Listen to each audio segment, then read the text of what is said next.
My mother burst into the living room with my medical records clenched in her fist, her face twisted with fury. Before I could speak, she ripped the documents apart, scattering pieces like confetti of blame. Her voice cracked the air. "You're letting your sister die." My father stepped forward, eyes full of accusation, pointing at me as though I was the cause of every failure in the family. I stood frozen, shocked at how quickly love could mutate into hatred. They didn't want answers or facts. They wanted a villain. That night, my parents didn't see me as their child.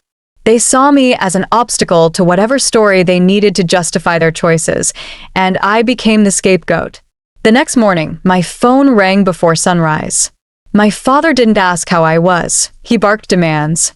He insisted I wire money immediately for a life-saving procedure my sister supposedly needed. His tone wasn't desperate. It was entitled, as if my earnings existed solely for them. When I asked what the surgery involved, he scoffed and replied, "If you loved her, you wouldn't need details." His words weren't concern. They were pressure disguised as affection. In that moment, I realized something disturbing. They didn't see me as family anymore. They saw me as a resource, a walking bank account whose identity was reduced to transactions. My name had changed without my consent, from daughter to financier. As the years passed, every achievement I earned became ammunition for their expectations. A promotion meant higher demands, and buying a home meant I had enough to share. They clapped only when my success benefited them. The moment I hesitated or asked reasonable questions, I became selfish. Their gratitude was temporary, replaced instantly by entitlement. My sister never contributed, yet she was showered with praise, treated like royalty for doing nothing. Meanwhile, I was scolded for defending my boundaries. They didn't want a relationship, they wanted access.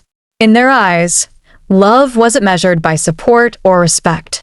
It was measured by how quickly I said yes without thinking.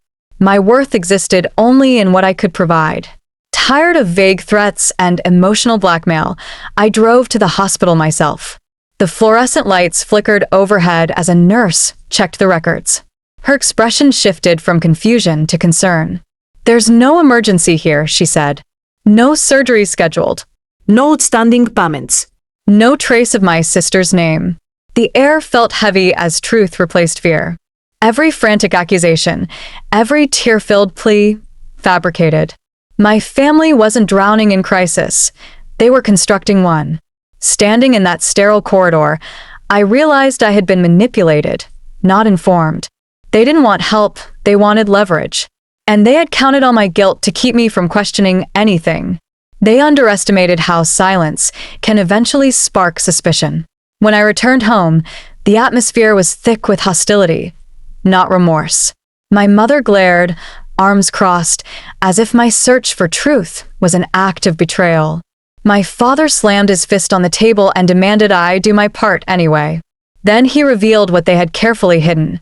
"If you don't help, she'll lose the house." The lie collapsed. My sister wasn't dying. Someone had mismanaged money. My supposed negligence was a convenient excuse for their financial mess.